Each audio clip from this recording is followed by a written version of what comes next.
Hello students, मैं अनीता त्रिपाठी स्वागत करती हूँ आपका आपके अपने YouTube channel each one teach one में। स्टूडेंट्स, आज मैं पढ़ाने जा रही हूँ आप लोगों को कक्षा 9 हिंदी क्षितिज सीबीएसई बोर्ड एनसीईआरटी की कबीर द्वारा लिखित शब्द पद।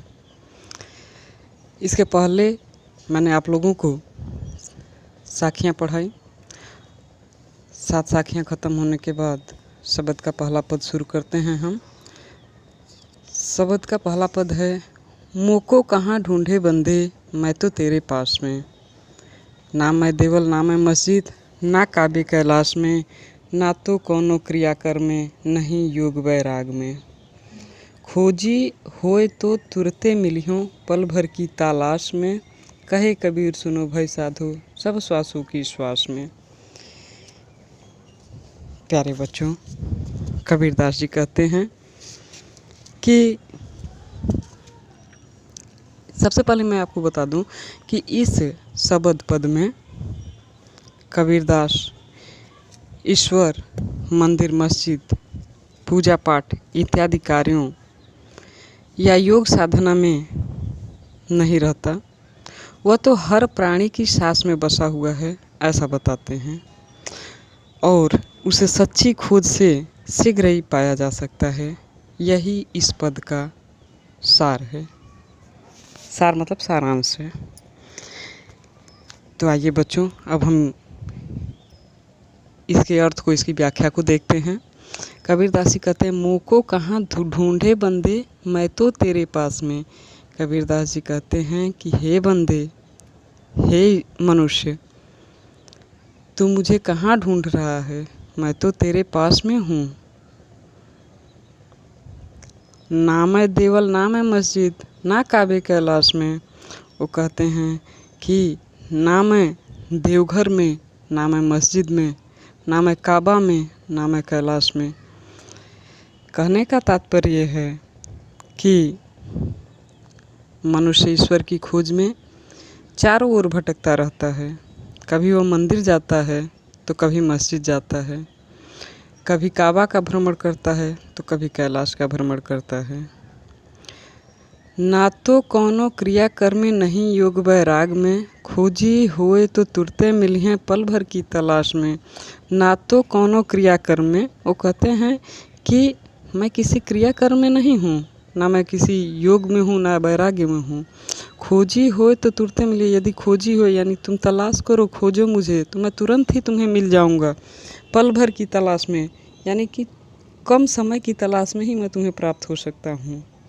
ईश्वर मिल जाते हैं। कहे कबीर सुनो भाई साधो सब श्वासों की श्वास में। कबीरदास जी कहते हैं कि हे मनुष्य, हे साधक, तुम सुनो कि ये जो ईश्वर है, ईश्वर तो सबकी सांसों में है, हृदय में है, आत्मा में है। वो शीघ्र ही पल भर में ही मिल सकता है यदि आप अच्छे से तलाश करो। कहने का अर्थ ये है बच्चों कि ना तो कौनो क्रिया कर्म में, वह ईश्वर को पाने के लिए मनुष्य जो पूजा पाठ करता है, तंत्र मंत्र करता है, जिसे कबीरदास जी ने केवल बाह्य आडंबर बताया है, इसी चीज़ को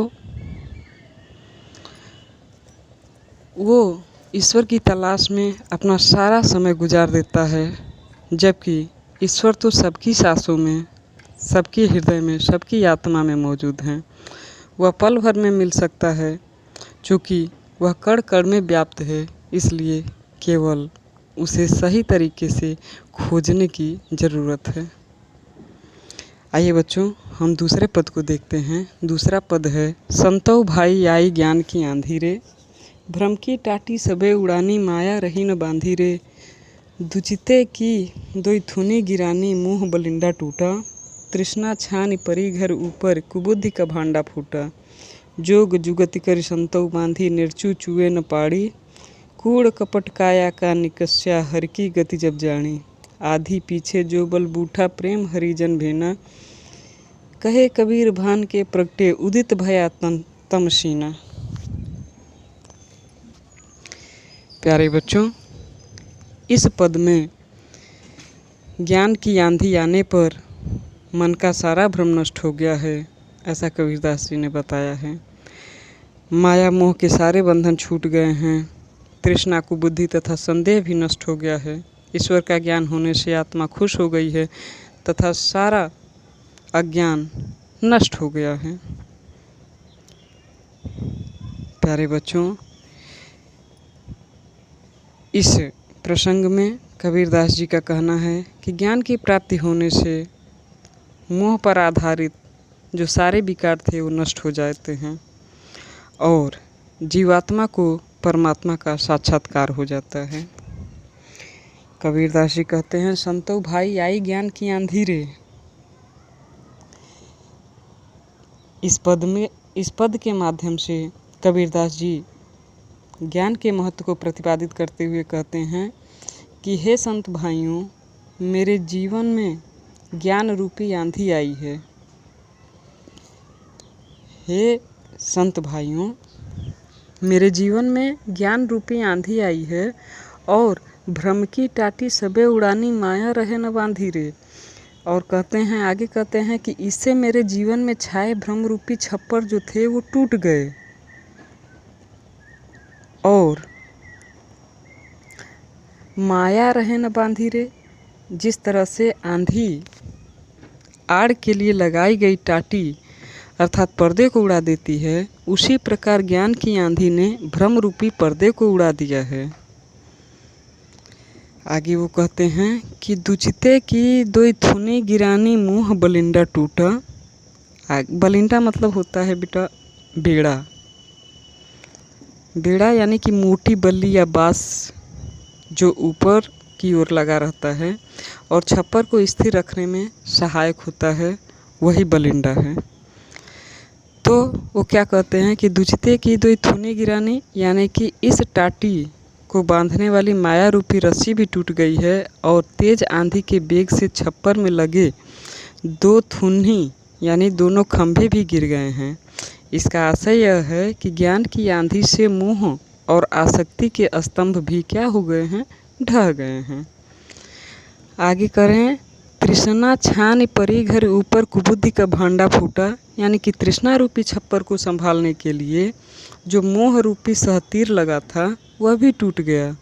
अर्थात कहने का तात्पर्य है, कबीरदास जी ये कह रहे हैं कि मेरा अहंकार भी समाप्त हो गया। जोग जुगत कर संतों बांधी निरच चुए न पाड़ी। और मेरे घर के ऊपर जो तृष्णा रूपी छप्पर पड़ा हुआ था, तृष्णा यानी असंतुष्टि का जो छप्पर पड़ा हुआ था, उस छप्पर को गिराने से झोपड़ी में रखे हुए कुबुद्ध रूपी बर्तन भी फूट गए। आगे वो कह रहे हैं कि कूड़ कपट काया का निक्षा हर की गति जब जानी। आंधी पीछे जो जल बूठा प्रेम हरिजन भीना। कहे कबीर भान के प्रगटे उड़ित भय तमसीना। कबीरदास जी कहते हैं कि साधु संतों ने योग की युक्तियों एवं सद्वृत्तियों की सहायता से शारीरिक जो छप्पर है यानी शरीर रूपी छप्पर को मोह माया रूपी रस्सी से पूरे जुगाड़ के साथ यानी युक्ति पूर्वक बांध दिया है। योजना बना के बांधा था ताकि उसमें तनिक भी पानी न रिसने पाए। आगे वो कह रहे हैं, आंधी पीछे जो बल बूठा प्रेम हरिजन भीना। यानी जब मेरे अंतःकरण में ईश्वर की गति को पहचान लिया अर्थात ईश्वर से साक्षात्कार हुआ, तो मेरे शरीर से छल कपट ईर्ष्या द्वेष माया मोह रूपी कूड़ा कबाड़ सब निकल गया। अर्थात मेरी आत्मा जो थी वो बिल्कुल स्वच्छ हो गई। आगे वो कहते हैं, कहे कबीर भान के प्रगटे उदित भयातम सीना। आगे कबीरदास जी कहते हैं कि ज्ञान की इस आंधी के बाद प्रभु के भक्ति रूपी जल की जो वर्षा हुई, उस प्रेम रूपी वर्षा में इस भक्त का अंग भीग गया। यानी अंग प्रत्यंग प्रत्येक अंग भीग गया, अंग अंग भीग गया। कबीरदास जी कहते हैं कि जब वर्षा के पश्चात ज्ञान रूपी सूरज का उदय हुआ, तब अज्ञान रूपी समस्त अंधकार सदा के लिए समाप्त हो गया। डियर स्टूडेंट्स, इस पद में कवि ने स्पष्ट किया है कि ज्ञान प्राप्त होने पर माया से उत्पन्न अज्ञान नष्ट हो जाता है।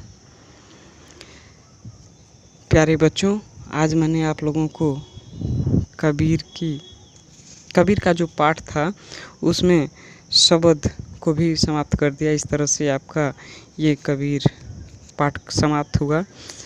उम्मीद है आप लोगों को मेरा पढ़ाया पसंद आया होगा। यदि आप लोगों को पसंद आता है तो प्लीज़ इसे लाइक करें, शेयर करें और कमेंट करें। यदि आप मेरे चैनल पे नए हैं तो कृपया इसे सब्सक्राइब करें, साथ ही बेल आइकन दबाना ना भूलें, जिससे कि मेरे सारे नोटिफिकेशन आपको मिलते रहें। धन्यवाद।